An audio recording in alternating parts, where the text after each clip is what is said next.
शुक्र रजत जी, बात पाकिस्तान के कथनी और करनी की। पाकिस्तान पिछले 5 दिन से इंडिया को ज्ञान दे रहा था।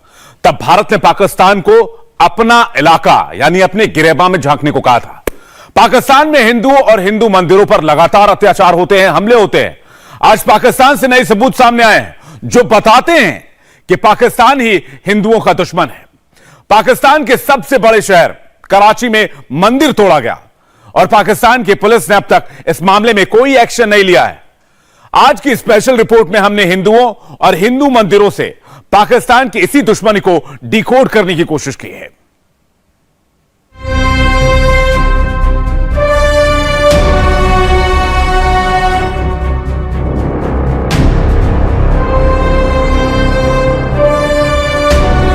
कुछ लोग आके इस मंदिर के अंदर तोड़ फोड़ किए और पाकिस्तान में हिंदू मंदिर पर पत्थरबाजी। कराची में कट्टरपंथियों ने बजरंग बली की मूर्ति तोड़ी। हिंदुस्तान को लेक्चर देने वाला पाकिस्तान खुद ही मंदिर तोड़ रहा है। पाकिस्तान के कराची में 5 लोगों ने मिलकर श्रीमारी माता मंदिर में तोड़फोड़ कर दी। कुछ लोग आके इस मंदिर के अंदर तोड़ फोड़ किए और कुछ कट्टरपंथी इस मंदिर में घुसे, पुजारी के बारे में पूछताछ की, मंदिर पर हमला किया और फिर धमकी देकर फरार हो गए। मूर्ति तोड़ने वालों के बारे में अब तक कोई जानकारी नहीं है। पाकिस्तान में हुकूमत बदल गई है पर हिंदुओं पर अत्याचार बंद नहीं हुआ है। इमरान के शासन में भी हिंदुओं और हिंदू मंदिरों पर हमले होते थे। शाहबाज के टाइम में भी हो रहे हैं। खबर मिलने के बाद कराची पुलिस घटनास्थल पर पहुंची, एफआईआर दर्ज की गई पर अब तक एक भी गिरफ्तारी नहीं हुई है। हिंदुओं पर अत्याचार करने वाले पाकिस्तान की हालत देखिए। हिंदू मंदिरों को तोड़ने वाला पाकिस्तान खुद भी टूट रहा है। पाकिस्तान की नींव हिल चुकी है। पूरा मुल्क तहस नहस होने के कगार पर आ गया है। कर्जों वाली रकूम जो वापस करनी है वो भी हमारे सर के ऊपर एक बड़ी तलवार के तौर पर लटक रही है। वज़ीर-ए-आज़म बनने के बाद शहबाज शरीफ ने आटा सस्ता फराहम करने का ऐलान किया था, मगर हालात ये बने कि कीमत को पर लग गए। क्या वाकई ही इतने बुरे हालात छोड़ के गई गुज़श्ता हुकूमत? 3 साल जो इस इमरान खान का वक्त आया था उस वक्त तक इस कौम का दिवालिया, इस इकॉनमी का दिवालिया हो गया। पाकिस्तान डिफॉल्ट की तरफ उस वक्त भी था, आज भी डिफॉल्ट की तरफ जा रहा है। काय की खुशखबरी दे रही है शाजिया मरी? अब तक इन्होंने कौन सा तीर तोप तलवार चला ली है जो आगे ये कुछ कर लेंगे? शहबाज शरीफ ने सिर्फ 60 दिनों में ही पाकिस्तान को एक एक पैसे के लिए मोहताज कर दिया है। पाकिस्तान में 10 जून को बजट पेश होने वाला है। किसी और मुल्क में बजट आने से पहले लोगों को उम्मीदें होती हैं। एक्सपर्ट्स बजट से होने वाले नफा नुकसान का एनालिसिस करते हैं और सरकार अपने बजट का जोर शोर से प्रचार प्रसार करती है। पर पाकिस्तान थोड़ा अलग किस्म का मुल्क है। वहां ऐसा कुछ भी नहीं हो रहा है। सबको पता है जो हाल बजट के पहले है वही सिचुएशन बजट के बाद होगी, यानी नील बटा सन्नाटा। हुकूमत ने 2 दिन में बजट पेश कर रहा है और ये बजट को बहुत ज्यादा आवाम दोस्त बजट हो नहीं सकता और ना होगा। इसके अंदर बजट डेफिसिट भी अच्छा खासा आएगा। इसके अंदर कर्जों वाली रकूम जो वापस करनी है वो भी हमारे सर के ऊपर एक बड़ी तलवार के तौर पर लटक रही है। लेकिन क्या हुकूमत इस फिस्कल दलदल से, इस इकोनॉमिक दलदल से मुल्क को निकाल सकेगी या नहीं? ये एक बहुत बड़ा इम्तिहान है, सिर्फ इस हुकूमत के लिए नहीं, आने वाली हुकूमतों के लिए भी। अब ये देखना है कि ये वाले जो हैं, ये 2 महीना तो गुजर गया, इस 2 महीने में रिलीफ का रे भी नहीं दे पाए। रिलीफ के रे के नाम पर अब जो ये दे रहे हैं, जो मार्केटें बंद करना, जो हम इंशाल्लाह आगे जाकर के डिस्कस करेंगे, ये भी मेरा ख्याल है बड़े मसले वाली बात। रे से रगड़ा भी होता है, फिलहाल रिलीफ की जगह रगड़ा ही लग रहा है।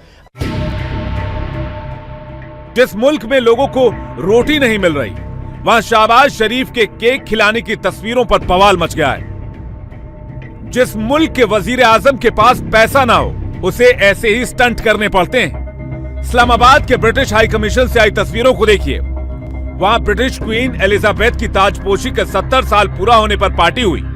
शहबाज शरीफ खुद वहां पहुंच गए, दोस्ती का ऐलान कर दिया और ब्रिटिश डिप्लोमेट को केक खिलाया। ये पिक्चर देखकर पाकिस्तान के सब्र का बांध टूट गया है। शहबाज शरीफ साहब जो वजीर आला के तौर पर काफ़ी पॉजिटिव अपनी एक इमेज रखते थे, ऐसा लग रहा है कि जब से प्राइम मिनिस्टर बने हैं मुसलसल तनकीद की जद में हैं और लोग ये सवाल करने पर अब मजबूर हो चुके हैं कि जनाब शहबाज स्पीड का हम जिक्र करते थे कि बड़ी तेज़ी से वो मसाइल हल करते हैं, लेकिन अब हमें लग रहा है कि शहबाज स्पीड बड़ी तेज़ी से नीचे की तरफ आ रही है और मसाइल में इजाफा ही कर रही है। जो एक हार्ड फैक्ट है, जो रियलिटी है, वो ये कि इन सब बातों से आवाम का पेट भरेगा नहीं कि इमरान खान साहब ने ये सब कुछ किया। इमरान खान ने जो किया, इमरान खान के पास आवाम को बताने के लिए ईमानदारी की बात है इतना वक्त भी नहीं है, क्योंकि वो अपनी जो महाज आ रही है उसमें ऑलरेडी बहुत ज़्यादा उलझे हुए हैं। पब्लिक इंटरेस्ट लेती है नहीं लेती है वो पब्लिक का काम है, वो इलेक्शन में लग पता जाएगा कि किसका दौर आना है और किसका दौर नहीं। आपने इतने बड़े बड़े सफ़ेद हाथी पाल रखे हैं, अब स्टेट और अपनी आप एंटरप्राइजेस का जरा देख लीजिए खसारा कितना है। आप सर्कुलर डेट जो है बिजली का देख लीजिए, आप गैस के पे देख लीजिए, 4000 के तो आप अरब के वहाँ पे तकरीबन आप नुकसान कर चुके हैं। जी बहुत दफा लिखा है कि आप ये जो इम्पोर्ट बेस्ड टैक्सेस लगा कर मुल्क का बेड़ा गर्क किया है आपने। एक तरफ तो उन टैक्सेस ने आपकी ये टैक्स की नंबर तो बढ़ाए हैं मगर उससे आपकी पूरी इकोनॉमी तबाह हुई है। दूसरी तरफ आपने हुकूमती खर्चे कम ना करने की कसम खा रखी है। असल में पाकिस्तान एक ऐसा बर्तन है जिसके चारों तरफ सुराख ही सुराख हैं। शहबाज शरीफ जब तक एक मुद्दे पर कुछ जुगाड़ करते हैं, दूसरी मुसीबत सामने खड़ी होती है और वजीर आजम के पास एक भी प्रॉब्लम का सॉल्यूशन नहीं है। शहबाज शरीफ की नई तकलीफ का नाम है आटा। पाकिस्तान के खजाने में पैसे हैं नहीं और मुल्क का आटा खत्म हो चुका है। वज़ीर आज़म बनने के बाद शहबाज शरीफ ने आटा सस्ता फराहम करने का ऐलान किया था, मगर हालात ये बने कि कीमत को पर लग गए और आज तो फ्लोर मिल्स ने हड़ताल का ऐलान कर दिया है। सस्ता तो दूर रहा, एक तरफ महंगा भी दस्तयाब नहीं। वज़ीर आज़म का एक बयान ये था कि पीटीआई हुकूमत की नाअहली की वजह से 25 पावर प्लांट्स मामूली खराबी की बिना पर बंद थे, जिन्हें फौरी दुरुस्त करने का हुक्म दे दिया गया है। इससे लोड शेडिंग में वाज़ेह कमी आएगी, लेकिन मर्ज बढ़ता गया जूं जूं दवा की और अब अवाम बिजली के बगैर कैसे तड़प रहे हैं। हालात आप सबके सामने। IMF का कि इस साल 2%, उसका क्या मतलब है समीना? उसका मतलब है नौकरी जाएंगी, जब नौकरी जाती है पॉवर्टी जाएगा, जब गुर्बत आती है तो फिर भूख आता है, जब भूख आता है तो फिर चोरी आती है। मैं आपको बताना चाहता हूं कि यह है इस वक्त हमारा सिचुएशन। और एक चीज, एक क्रॉप का मैं, गंदम का मैं आपको प्रोफेसर अशफाक का कैलकुलेशन मैं रिपीट करूंगा कि 1 किलो गंदम बाय नवंबर इस साल 160 रुपये के लिए होगा। शहबाज शरीफ के ऑर्डर सुनकर पाकिस्तान को चक्कर आ रहे हैं। नए फैसले के मुताबिक रात 10 बजे के बाद वेडिंग सेरेमनी की इजाजत नहीं होगी। रात 8:30 बजे से कर्फ्यू जैसा माहौल होगा। हर एक दुकान बंद कर दी जाएगी। ऐसे फैसलों की वजह है बिजली की क्राइसिस। शहबाज शरीफ को लगता है कि बिजनेस और वेडिंग फंक्शन बंद करके वो बिजली में बड़ी बचत कर लेंगे। इन दिनों पाकिस्तान के पास तेल की कमी है और इससे बिजली का प्रोडक्शन कम हो गया है। पाकिस्तान को हर दिन जरूरत है करीब 26,000 मेगावाट बिजली की, लेकिन मुल्क में सिर्फ 22,000 मेगावाट बिजली का प्रोडक्शन हो रहा है। 4,000 मेगावाट बिजली की कमी शहबाज का चैन छीने हुए है। हालांकि ये ऑफिशियल आंकड़े हैं। पाकिस्तानियों का दावा है कि हालात इससे कहीं ज्यादा खराब हैं। आज तेल के लिए पैसे नहीं है, गैस के लिए पैसे नहीं है। अब मैं आपको एक और गवादे की बात बताई, एक और मिसाल, and this is how we have bankrupt this country. We have made this country bankrupt. This is the reason and no other reason. हुकूमत का एक और अनोखा फैसला, वजीर आजम की जेर सदारत कौमी इक़्तिसादी काउंसिल का इजलास हुआ। तवानाई की बचत के लिए बाजार रात 8:30 बजे बंद करने का फैसला कर लिया गया। सिंध, पंजाब और बलोचिस्तान ने मुशावरत के लिए 2 दिन की मोहलत मांग ली। लोग टाइम भराएं तो लोग कम से कम अपने काम में इजाफा करके रात लेट तक बैठें और कुछ काम कर सकें, वरना तो ऐसे गुजारा नहीं होगा। वैसे हालात ख़राब होते जा रहे हैं। अगर इकोनॉमिकली देखा जाए तो ये मामला सही नहीं है, क्यों ताजर हजरात बहुत परेशानी में हैं। तो इनको चाहिए ये हुकूमत छोड़ दें, ठीक है ना, इनके बस की बात नहीं है। ऐसे सियासतदान होते हैं, ऐसे हुक्मरान होते हैं, ठीक है, इन्होंने तो हमारा जीना महाल कर दिया है। 6 से 15 जून तक 3.5 घंटे लोड शेडिंग की जाएगी। उसके बाद 16 से 24 जून के अंदर साहिवाल का जो कोल बेस्ड प्रोजेक्ट है, जिसकी टोटल कैपेसिटी 600 मेगावाट की है, वो भी सिस्टम में शामिल कर ली जाएगी और दुरानिया लोड शेडिंग का इंशाल्लाह 3 घंटे हो जाएगा। आज नेशनल इकोनॉमिक काउंसिल का इजलास हुआ और उसमें ये तजवीज आई है कि पाकिस्तान भर में मार्केटें शाम 8:30 बजे बंद कर दी जाएं। तो मार्केटें अगर शाम 8:30 बजे बंद की जाएं तो इससे क्या फायदा होगा? शाम 7 बजे या 8 बजे मार्केटें बंद हो जाएं तो वैसे ये रूटीन उमूमी तौर पर भी ठीक है, इसको बचत से और सेविंग से अलग, लेकिन मेरा नहीं ख्याल कि इससे कोई जो इस वक्त आवाम तकलीफ में है और इकोनॉमी एक आप उसे कह सकते हैं कि एक ICU में है, इससे वो निकल सके। ये मुझे एक सुपरफिशियल और कॉस्मेटिक किस्म के इकदामात लगते हैं। पाकिस्तान का तेल खत्म हो चुका है, यह खबर 7 समंदर पार भी पहुंच गई है। ब्रिटेन की एक एयरलाइंस ने पाकिस्तान जाने वाली फ्लाइट्स कैंसिल कर दी है। इन्हें डर है कि जिस मुल्क में तेल नहीं है, वहां के लोगों के पास एयर टिकट खरीदने के पैसे तक नहीं होंगे। पाकिस्तान ने अपनी ही बेइज्जती करवाने के नए रिकॉर्ड बना दिए हैं। पाकिस्तान में जो सबसे बड़ी खबर आई वो ये है कि जो ब्रिटिश एयरवेज जो है उसने पाकिस्तान के लिए फ्लाइट्स जो है वो मुअत्तल कर दी हैं 15 दिन के लिए।